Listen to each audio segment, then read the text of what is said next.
Ok, donc là je tape ActiveAdmin Raise. Donc là je suis sur la page d'accueil de ActiveAdmin. Donc vous voyez ActiveAdmin, c'est le panel d'administration, le framework d'administration pour Ruby on Rails, d'accord? Donc vous voyez, ça c'est l'interface qu'on va avoir. Donc c'est pas foufou, mais vous allez voir que c'est puissant. C'est puissant sans trop faire de modifications. Donc là on va aller sur Read the Documentation. Donc la première chose qu'on va faire, c'est qu'on va rajouter ActiveAdmin au Gemfile. Donc là je vais me rendre dans mon Gemfile. Et juste après Device, je vais rajouter ActiveAdmin. Donc attention, pour utiliser ActiveAdmin, il faut que vous ayez déjà Device installé, puisque l'authentification à votre panel d'administration dépend de Device. Donc là, on va lancer bundle install pour installer ActiveAdmin. Et une fois que c'est fait, on va lancer la commande raise generate ActiveAdmin install. Donc raise generate ActiveAdmin install.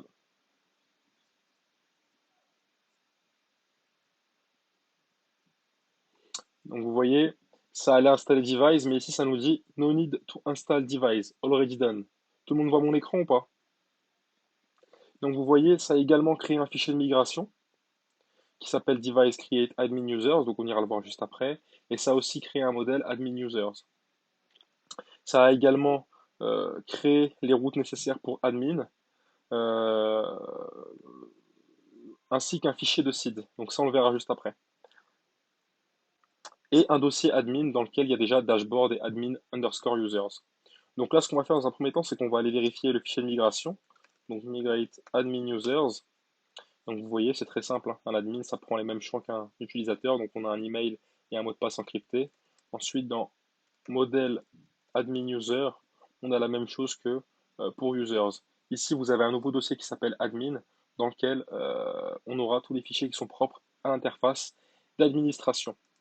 Donc maintenant qu'on a généré l'installation, on peut faire un raise db2.migrate. Tout le monde me suit? Cool. Donc là, on lance la migration.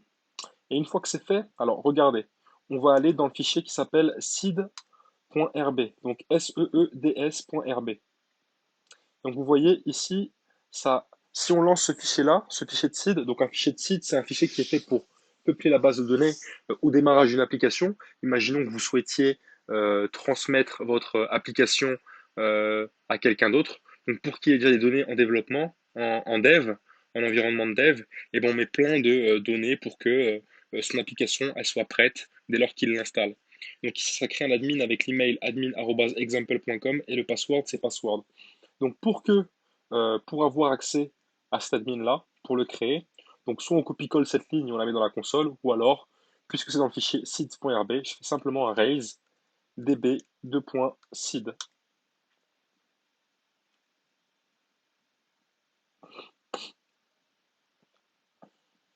Et donc là, si je vais sur ma console, vous allez voir que j'ai un admin user qui a été créé. Donc admin user.last. Donc vous voyez admin user ID 1, email admin@example.com et le mot de passe, ben, bien entendu, on ne le voit pas. Donc là, maintenant qu'on a fait ça, on peut se rendre sur notre application. Ah oui, pardon. D'abord, il faut qu'on redémarre notre application. Donc je kill le serveur et je le relance. Et une fois que c'est lancé,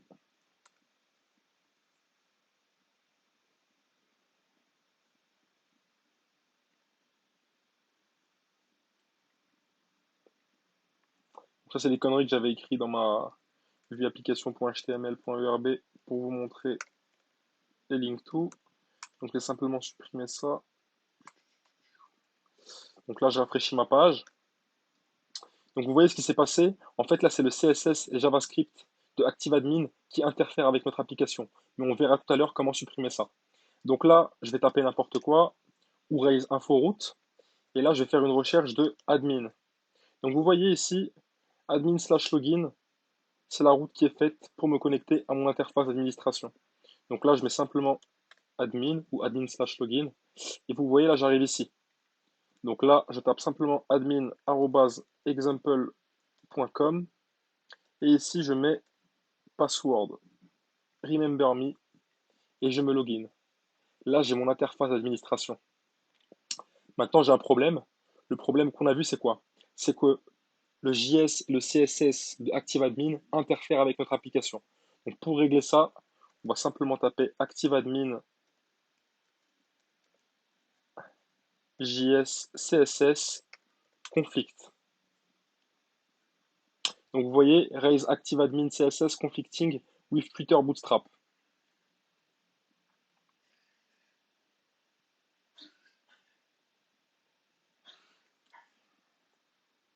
Donc voilà, ici, ils nous disent qu'il faut simplement aller déplacer les fichiers CSS qui sont dans app assets stylesheets activeadmin.css.scss dans vendor/assets stylesheets activeadmin.css.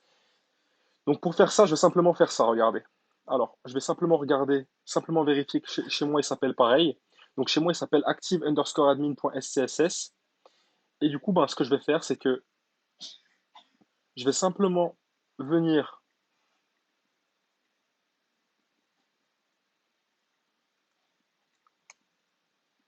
créer ce fichier dans mon dossier vendor. Donc vous voyez, ici on a un dossier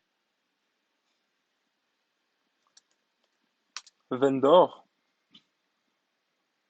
Donc dans mon dossier vendor, qui est tout en bas, d'accord, dans l'arborescence, je vais créer un dossier assets, puis un dossier style sheets. Et ici, je vais venir créer un fichier qui s'appelle active_admin.scss. Et là, je vais remettre le contenu de active_admin.scss.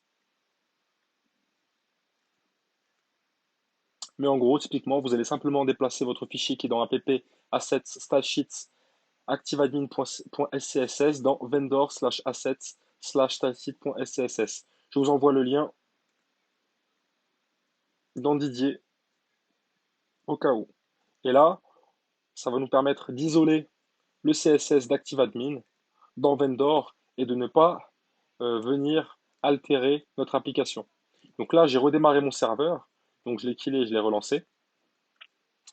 Je vais me re-rendre sur l'application, enfin sur l'accueil de mon application pour vérifier que tout est bien rentré dans l'ordre.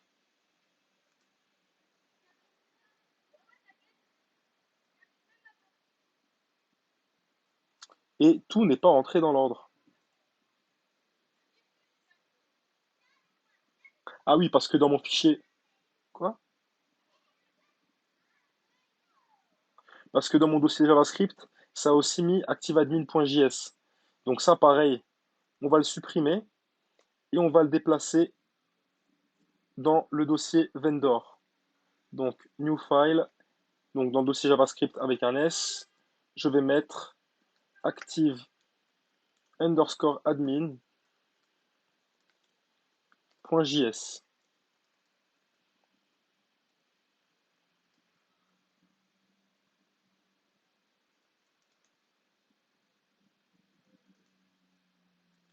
Donc là, je reload ma page. Et donc voilà, tout est rentré dans l'ordre. Le CSS et le JS d'ActiveAdmin n'interfèrent plus avec notre application. Donc là, je peux retourner sur l'admin de mon application et tout se passe bien. Donc, vous voyez là, sur mon interface d'administration, j'ai déjà admin users. Donc, je peux créer un nouvel administrateur si j'en ai envie.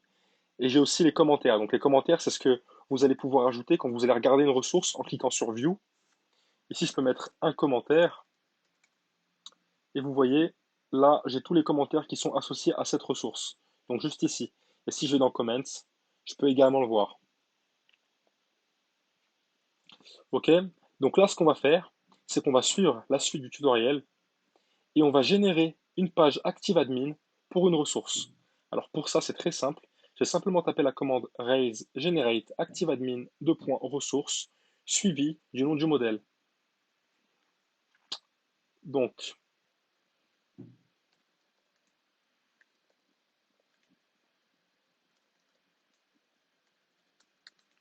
raise generate active underscore admin deux points ressources et je vais mettre les users par exemple.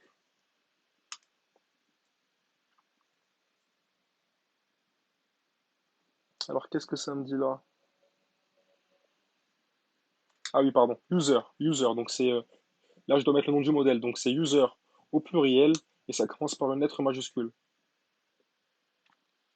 Donc oui, je override le fichier qui s'était mal créé. Et là, si je rafraîchis mon interface d'administration, tada, j'ai les users. OK? Donc là, j'ai ID, email, reset password token, created at, updated at. Je peux regarder, je peux éditer, je peux supprimer. Tout ça là, l'index, etc., je peux le modifier. Donc là, je vais recréer une vue active admin, mais pour les tweets cette fois-ci. Et là, pareil, j'ai l'ensemble de mes tweets ici. Donc je peux en créer un. Donc par défaut, ça ne fonctionnera pas parce qu'il y a une sécurité sur Active Admin. Donc là, je vais aller dans admin slash tweet. Et vous voyez ici ce qu'il y a de commenté. Donc, pour permettre des paramètres, il faut que vous les mettiez dans cette méthode-là, permit params. Donc là, on va décommenter cette ligne-là et on va permettre le content et le user ID. Donc là, si je rafraîchis ma page, vous voyez, pour sélectionner mes users, c'est pas très sexy. J'ai le nom de l'objet. Alors, qu'est-ce que je peux faire pour modifier ça?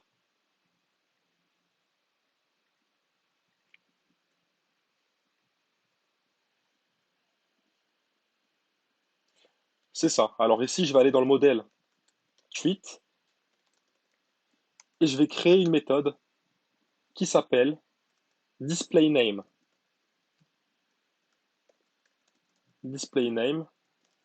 Et ici, je vais directement retourner l'email. Et là, si je rafraîchis ma page, ah oui, pardon, le displayName, c'est pas pour tweet, c'est pour user. Donc dans le modèle user, je vais venir modifier le displayName qui va contenir l'email de l'utilisateur. Je rafraîchis ma page et j'ai bien l'email en question. Donc là, je vais associer un tweet à e.derosin@gmail.com. Dans le content, je vais mettre coucou. Là, je vais créer un tweet. Et là, j'ai bien un tweet qui a été créé. Et quand je vais dans la liste de mes tweets, je vois bien mon tweet. Je peux l'éditer. Je peux également le supprimer. Je peux le voir. Je peux ajouter un commentaire. Je peux mettre par exemple me semble inapproprié. Donc OMG l'orthographe, désolé. Je crois qu'il y a deux N et deux P quelque part. Ah non, un N et deux P. Me semble inapproprié. Et voilà. Je peux également supprimer ce tweet.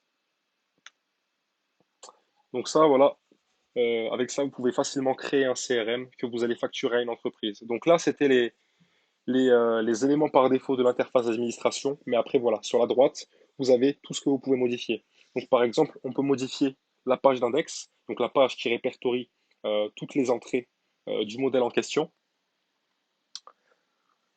Et donc on peut venir modifier les colonnes qui s'affichent par défaut. Donc voilà, pour users par exemple, euh, reset password token, reset password sent at et remember created at, on s'en fout un peu. Donc on n'est pas obligé de les afficher. Et ça, on peut venir le modifier grâce à ça. Donc vous voyez, ici je prends index do par exemple. Donc là, je vais dans admin users. Et pour admin users, je vais simplement vouloir afficher l'email et l'ID. D'accord? Donc là, je remplace simplement image title par email. Je rafraîchis ma page et j'ai bien mon ID, mon email et les différentes actions. Alors là, par contre, j'ai perdu la checkbox qui me permettait de tous les sélectionner et de faire une action groupée. Alors ça, comment est-ce que je le récupère déjà? Tout est sur Customizing Index Page, hein. Je vais trouver ça. Alors, active admin index select table colonne. Ah oui, voilà. Donc select table colonne. Donc je le rajoute juste avant ID. Et là, si je rafraîchis ma page, je récupère bien ma colonne sélectionnable.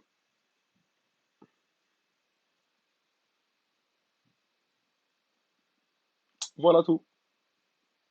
Et là, pareil pour les users, ben, si je veux pouvoir modifier leur email, ça ne marchera pas parce qu'il y a une vérification avec device qui fait qu'on ne peut pas directement modifier une adresse email, puisque ça envoie un email, on doit, enfin, bref, on va pas aller dans ce niveau de complication là pour l'instant. Et voilà, là vous avez, vous m'entendez?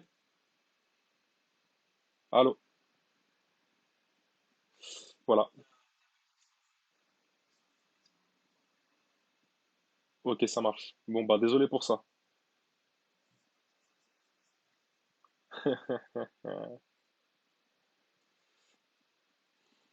Mais voilà en gros